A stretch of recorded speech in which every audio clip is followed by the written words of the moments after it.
Quelqu'un, quelque part en 1992, a décidé de mélanger du cyberpunk et du manga et de faire un film. Ils ont oublié d'y mettre du budget, mais ils avaient un rêve et la tête pleine d'idées. Dans un Londres dystopique en 2008, un flic au bord de la paranoïa pourchasse un tueur en série. Un tueur en série qui mange les cœurs de ses victimes. Aujourd'hui, à revue de 1992, Split Second ou Killer Instinct. Et ça commence maintenant.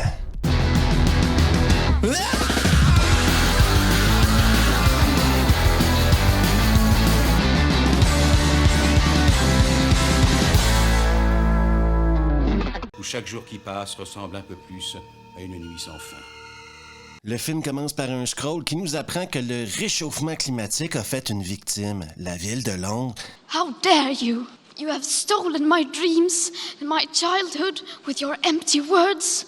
Tout le long du film, les acteurs vont marcher dans la flotte et ça a dû être une expérience incroyable pour ces gens-là qui ont dû passer un bon mois et demi avec des chaussettes mouillées. Un flic, Harley Stone, commence son corps de travail et c'est en boîte de nuit qu'il va aller se balader. Pourquoi? Eh bien parce qu'il se sent pourchassé par un tueur en série. Un tueur en série qui a déjà tué son partenaire. Plus il se rapproche de la boîte de nuit, plus il entend des battements de cœur. Appelons ça son sixième sens. Dans le bar, il y a une fille qui danse et c'est tout sauf sexy. Bien sûr, les goûts sont dans la nature, mais ouais, non merci pour moi. Les battements de cœur s'accélèrent. Dans les chiottes, un cri. Une blonde s'est fait arracher le cœur. Bordel de merde! Stone regarde autour de lui, cherche un coupable, interroge un chien. Et toi, tête de nœud? Je suis sûr que tu l'as vu. Un policier tente de l'interpeller, mais il l'envoie chier. Bouge pas! Police! Tiens-toi, connard! Je vais vous avouer qu'on commence à avoir un très bon sentiment que dans la tête de Stone, tout ne tourne pas comme il faut. Il n'y a pas de la lumière à tous les étages, si vous voyez ce que je veux dire. J'entends ton cœur qui bat. J'entends ton cœur qui bat. Et justement, grâce à son patron qui est sur un bateau, on va en apprendre un peu plus. Moment, exposition. Un tueur a buté son équipier, Foster. Demi a picolé, il a touché le fond. Ce gars-là est dingue. Les médecins aussi disent ça. Le lendemain matin, au commissariat, on apprendra à Stone qu'il a un nouveau partenaire, Dick Durkin. Un nom habituellement réservé aux stars du X, mais qui servira à un flic en mission. Énorme surprise pour ce genre de film, Harley Stone ne veut rien savoir d'avoir un partenaire. Tu m'as suivi, toi? Oh, comment, oui? Les paranoïaques armés jusqu'aux dents sont une menace réelle pour la société. À peine sorti du bureau du chef, il y a une livraison pour Stone.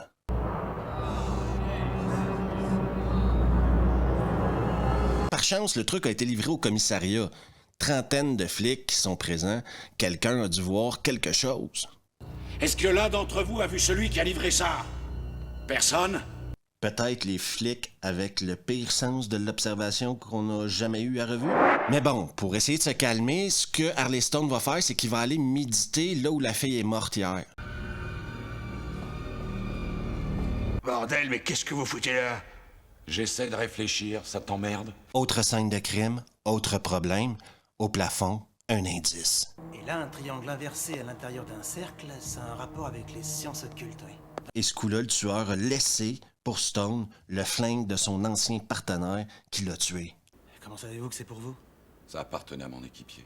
Ces moments-là, avec le flingue de son ancien partenaire dans les mains, vont lui rappeler plein de souvenirs et vont le faire sentir un peu coupable. Donc, ce qu'il va faire, c'est qu'il va aller au tombeau de son ancien partenaire. Et au tombeau de son ancien partenaire, la veuve de son partenaire va être là. Et pour rendre hommage à son partenaire, eh bien, il va ramener la veuve chez lui.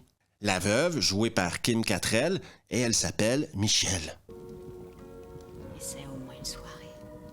Au petit matin, on se rend compte que le mec habite dans un taudis. Eh ben oui, il se réveille déjà avec un pigeon sur la tête. Ensuite, il va prendre une gorgée de café dans une tasse du café de la veille avec des mégots de cigarettes dedans. Un vrai cochon.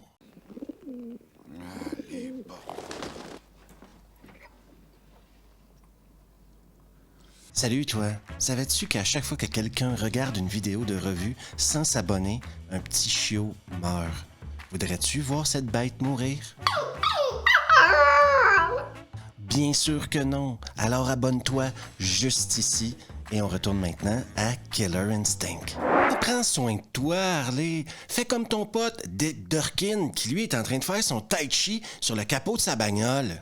Durkin, t'es malade. Par contre, quand Stone va descendre, monter dans la voiture, je pense que Dick Durkin ne connaît pas encore les limites de l'intimité de Stone. On a tous notre petite bulle personnelle où on n'aime pas trop se faire toucher. Laissez la tension qui est en vous. Écoute, petit, poser tes paluches sur moi, c'est pas une bonne idée.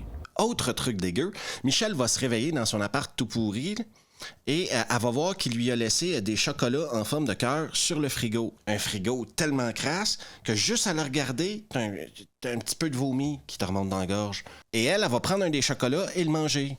Je vous jure, dans ce film-là, c'est tous des porcs.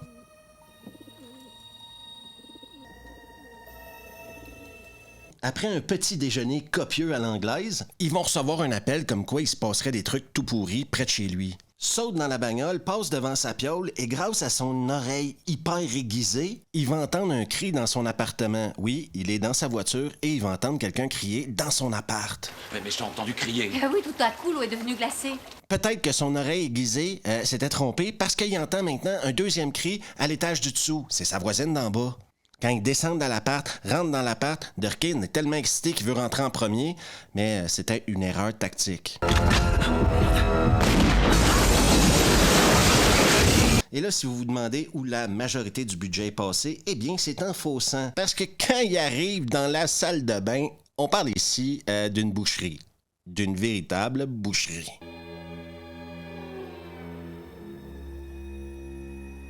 Michelle, elle, s'est fait légèrement mordre à l'épaule ici, mais comme on le voit pas, j'en parlerai pas.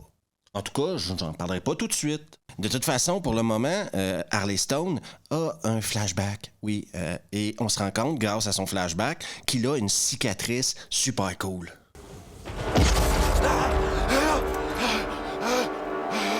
À la surprise générale, Durkin est toujours en vie. Le gilet pare-balles, vous connaissez? C'est ça qui vous sert de lien. Rutger Hauer, moi, c'est un acteur que je respecte beaucoup et c'est même un acteur que j'aime beaucoup. Mais est-ce qu'il a déjà embrassé une femme dans sa vie? On apprend maintenant que le tueur a laissé le cœur à l'intérieur de sa victime, ce qui veut dire pour Stone qu'il va absolument vouloir aller le chercher. Le cœur se trouve où? Eh bien, il se trouve à la morgue. Donc, destination, la morgue. Comme de fait, quand il arrive à la morgue, eh bien, il entend les battements de cœur. Et il y aura un contact avec le tueur. Durkin, je veux à volonté! Et là, je vous confirme que Dick Durkin ne trouve plus ça drôle, mais plus drôle du tout, OK? Ce n'est clairement pas un homme qui commet ces meurtres-là, il s'agirait d'une créature, d'une bête. Et selon Dick, s'ils veulent le tuer, eh bien, ça va prendre des gros flingues. Des plus gros flingues, le plus gros qu'ils peuvent trouver. Il veut des flingues, il veut des gros flingues, et il les veut maintenant. Ça n'a rien d'un homme, cette espèce de monstruosité. Il nous faut des armes plus efficaces. Des putains de flingues. On va aller chercher des vrais flingues. Instant. Ni une ni deux, on est à l'armurerie de la police et les gars se préparent pour la guerre. Je veux un lance-grenade, un sac à 80. C'est un bel engin, ce... Regardez-moi ça. Et doucement, ça c'est un fusil d'assaut. Là, ils sont présentement aussi en mode un peu ésotérique. Oui, un petit côté ésotérique au film. Et Durkin, disons qu'il est pas sur la même planète que tout le monde, on dirait. 25e année, 78e cycle de calendrier chinois, l'année 2008, cette année. Je vous parle, bien sûr, d'ésotérie. Que le chaos règne et les anges du mal viendront pour dominer. Sur ce coup-là, je suis un peu d'accord avec le chef, quoi. Ouvre le cœur des promeneurs, histoire de pouvoir retourner en enfer avec leurs âmes, c'est ça, Durkin. Ouais. Père de fêlé, complètement dingue. Avant d'aller affronter la bête, ils vont aller prendre un café chez Stone. Oui, le pire endroit à Londres où prendre un café, dans l'appart le plus pourri de Londres. Et ça va pas s'améliorer parce que quand ils vont arriver à l'appart, ils vont se rendre compte que la créature a laissé un cœur dans le frigo, déjà tout pourri, de Stone. Il manquait que ça à sa déco intérieure, du sang.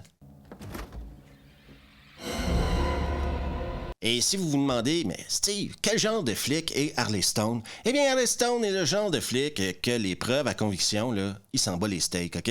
S'il a envie de prendre le cœur que le tueur a laissé dans son frigo puis de le jeter par la fenêtre, eh ben, il va le jeter par la fenêtre. Commence sérieusement à me courir sur le haricot.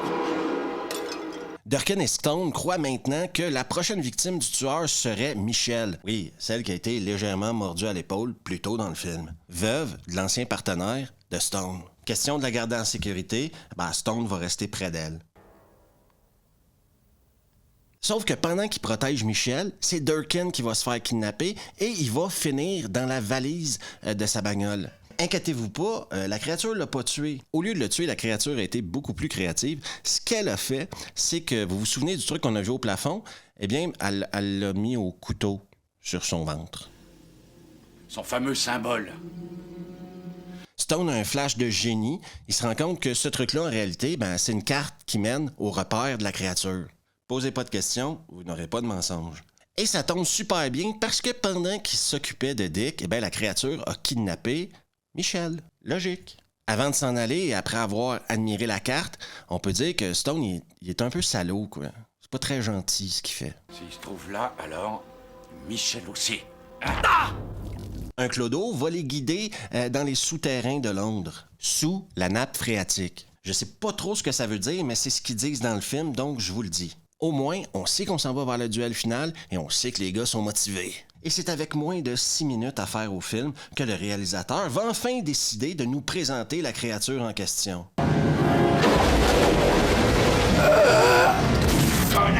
À noter également, la créature a des poignets hyper tranchants. Je sais pas ce qu'il leur a mis ici, mais le mec, il passe à travers un wagon de métro avec son poignet. Durkin va commencer par lancer une grenade afin d'affaiblir la créature. Tu peux dire que tu tombes bien?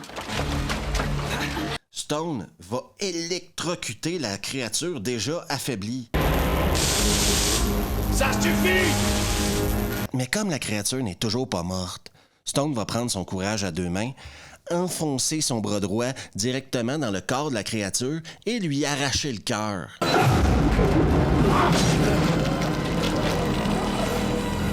Durkin sort la mini-sulfateuse et coupe la bestiole en deux. Stone, lui, va finir par éclater le cœur qu'il avait dans la main. Faites beaux rêves.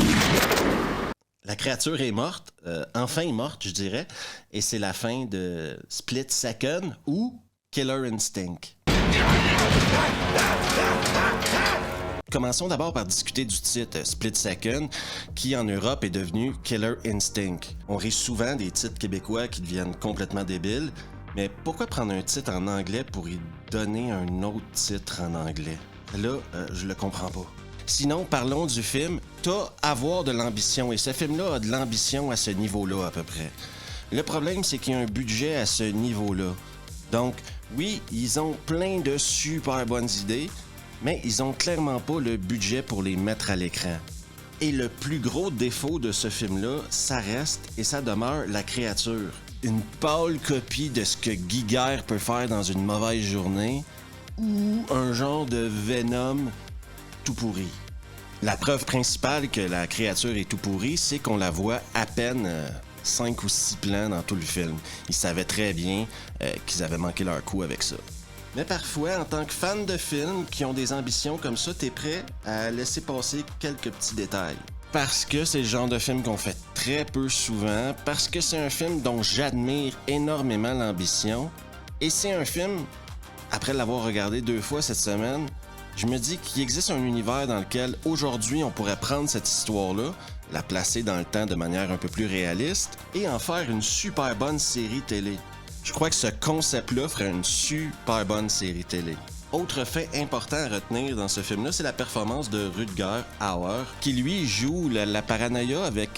c'est convaincant, hein? Tu y crois?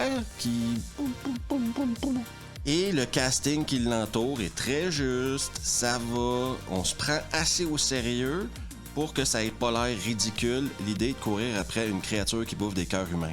C'est exactement le genre de film de série B du début des années 90 qui avait très peu de succès au cinéma, mais qui avait énormément de succès après en VHS. Et si vous ne l'avez pas vu, je ne peux que vous le conseiller. Déjà pour l'expérience qu'il va vous procurer. Ensuite, je crois même que maintenant, ils ont sorti une version 4K du film. Ce qui doit aider parce que la version que j'avais était un peu sombre. Mais surtout, la raison principale pour laquelle vous devriez regarder ce film-là, c'est parce que des bonnes idées, faut les encourager, sinon, ils arrêtent d'en avoir. Regardez ce qui se passe depuis 10 ans. C'est toujours le même film qu'on nous remet et remet et remet. Ensuite, fans de l'ésotérie, vous allez être déçus un peu, je pense, parce que le côté ésotérique du film tient sur un fil de pêche, quoi. C'est tout mince, hein? Faut vraiment vouloir y croire pour y croire. Truc d'horoscope avec la lune, avec les planètes, avec le démon, c'est limite. Et en plus, je vous dirais que je suis pas sûr qu'il y avait besoin de ça dans le film. La créature, c'était assez déjà. Les fans de science-fiction, les fans de manga, les fans de cyberpunk vont passer un très bon moment. Les fans de polar risquent d'être déçus un peu parce que déjà, t'as pas le body cop à la manière body cop des années 80-90. La relation entre Rutger Hauer et son partenaire est beaucoup plus complexe que ça. Et il n'y a pas le niveau d'humour que certains autres films avaient à l'époque. Ils se prennent quand même assez au sérieux. Mais en général, une expérience cinématographique qui vaut peut-être le détour, surtout pour les fans de science-fiction. Merci à tout le monde d'avoir pris le temps d'écouter la vidéo. Si vous aimez le contenu, n'hésitez surtout pas à vous abonner juste ici, à laisser un pouce bleu, à activer les notifications, à partager la vidéo avec vos potes et on se revoit la prochaine fois. Ah!